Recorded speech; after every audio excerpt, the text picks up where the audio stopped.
The British businessman whose murder has sparked political upheaval in China was poisoned after he threatened to expose a plan by a Chinese leader's wife to move money abroad, two sources with knowledge of the police investigation said.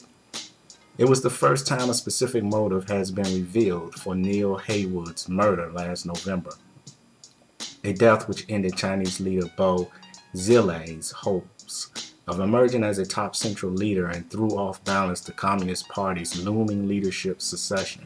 Bo's wife, Gu Kailai, asked Haywood late last year to move a large sum of money abroad, and she became outraged when he demanded a large cut of the money than she had expected due to the size of the transaction, the sources said.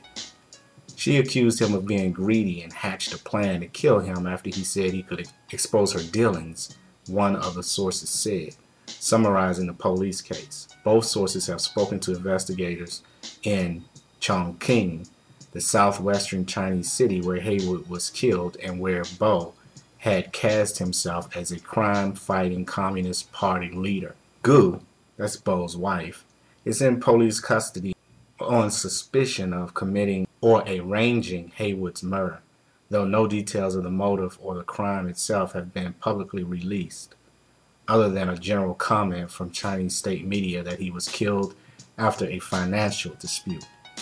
The sources have close ties to Chinese police and said they were given details of the investigation. They said Haywood, formerly a close friend of Gu and who had been helping her with her overseas financial dealings, was killed after he threatened to expose what she was doing.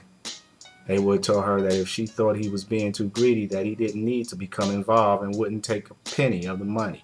But he also said he could expose it, the first source said. The source said police suspect the 41-year-old was poisoned by a drink. They did not know precisely where he died in Chongqing, but they and other sources with access to official information say that they believe Haywood was killed at a secluded hilltop retreat, the Nanshan Lijing Holiday Hotel, which is also marketed as the Lucky Holiday Hotel. The sources said Gu and Haywood had lived in China since the early 1990s, shared a long and close personal relationship, but were not romantically involved.